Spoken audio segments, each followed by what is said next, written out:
Technology in Crusader Kings 3 is not quite in the open like it was in Crusader Kings 2, or like in many other Paradox games. In fact, it is now hidden behind culture mechanics. If you go to your culture view, or just click on your culture at the bottom left, find a place where your culture is, open it up, you'll see your culture. If you go to your innovations, this right here is the New Age Paradox term for technology. They use it in Imperial Rome as well. Innovations. Innovations are technology. And in Crusader Kings, innovations come in eras. If you start with 867, you will be in around the tribal era, and you'll have to wait for all these other eras to unlock.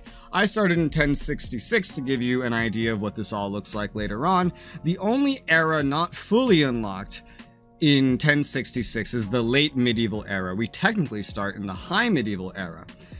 An era must first reach a predetermined historical date set by the game developers. Once that date is reached, you can begin to unlock that era. So, for example, you can see late medieval will not even be available until the year 1200 AD. It's only 1066. That's a ways away. But you know what does unlock it around 1066 is the high medieval era.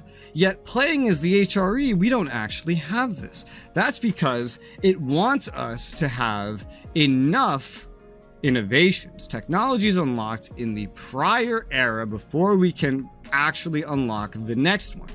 Unlocking the next one does not stop you from researching the early ones. It just allows you to research and be exposed to new ones as well, which we will go over. So once the date is hit and you have enough, at least 50% of innovations in the prior era, then you can start unlocking the next era. There's a little bit of a timer to it, and then you will unlock it. It does have effects as you go through the eras. Things will become more expensive tremendously, but you'll get access to more cultural traditions right here, which can give you many benefits. There are three general, well, let's say 4 ways to research things in this game. The first, let's say, is the natural way to research things.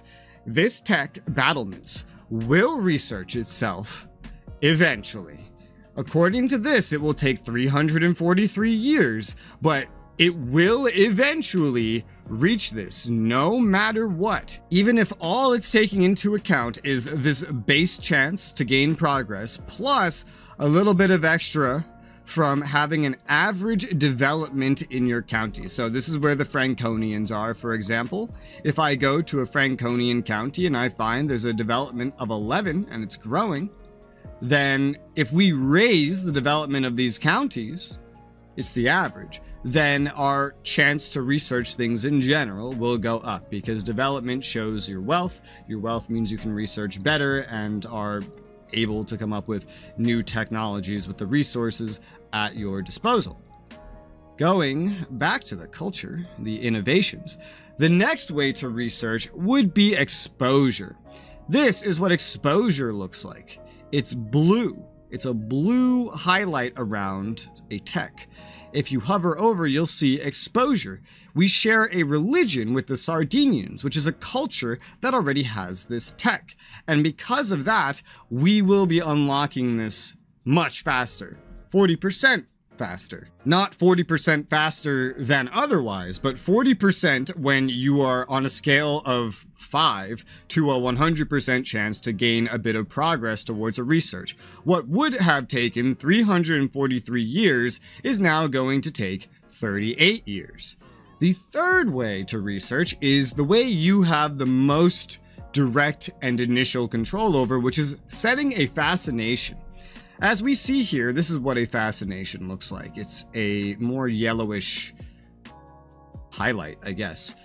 Looking at hereditary rule, as you can see, it's that same amount, 343 years and the same modifiers. If I click on it now, it goes to 46 years only, a 32% bonus to fascination, because I have selected it as the thing that I wish to research. Fascination can be more or less efficient than something like exposure. It depends heavily on the learning skill of the culture head. That doesn't always necessarily mean your character. In this case, it does, because my character is the culture head. But let's say that I was playing a Norman. For example, down here in Apulia, this guy is a Norman. He's not the head of the Normans, though. The head of the Normans is Duke William II. So it would count on his learning skill, and he would be the one that gets to set this. The leader of Apulia would not, and maybe for the better, because his learning skill is terrible. In my case, my learning skill is okay. If I was a learning-focused character with a learning lifestyle and a learning education, or I had items that buffed up my learning, then this could be sped up tremendously. You can't always access everything. If you look here, Franconian culture not present in Iberia, and so we cannot unlock certain things that are unique to Iberia. Every single one of these eras will have special things that you need to be somewhere for, or be something for, in order to get certain things, such as war camels, for example. West African canoes. Wonder where you have to be for those.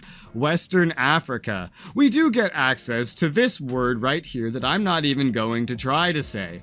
But as you see here, you can get certain benefits based on especially your geographical location for researching different things, having different benefits, and providing different flavor to your experience. And now, speaking of that, the fourth way to research things is by event.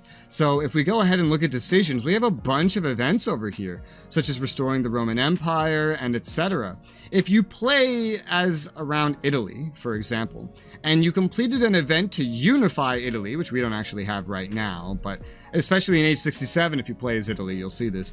If you unify Italy, that will give you 3 researches for free, quote unquote, for accomplishing that decision. Usually they're in the high medieval over here. They're in the high medieval era, even if you don't have high medieval era unlocked. So certain decisions can give benefits that you would not be able to access for a very long time, not only skipping you work, but getting you ahead in some cases. As you play the game, you'll get opportunities as you take over the lands of others to perform making hybrid cultures with others. So for example, if you went ahead and formed a hybrid culture with Greece, the Greeks, and they were ahead of you in tech, which usually they are, then you could actually inherit any techs you are missing. Meaning, if you don't care too much for your culture, you can actually hybrid into a new culture, taking traditions and pillars from each of you, as well as inheriting techs, in order to work your way up to being the most advanced. If you don't care for that, or if you do that, and then you need to now convert a lot of your lands to your new culture, that is what these counselors are for here. Specifically, your steward will be able to promote your culture. This is a very long, arduous process. Sometimes things will change over time anyway, but generally, especially for your lands, you will have to be promoting your culture in order to get it to be your culture. And this is on a county by county basis, so it takes a long time. So actually deciding to diverge or hybrid culture can be quite a long-term, long-impacting decision. So you'll have to decide if getting research for free is really worth it. But that is what you can acquire. That is what you can accomplish with cultures in technology. That is how culture and technology works, so I hope that this guide has been helpful to you. I have a playlist of guides you can find in the description below. If you want to see me cover anything else that I haven't already, please feel free to leave that in the comments below. For now, though, thank you guys very much for watching, and I hope I'll see you on another one.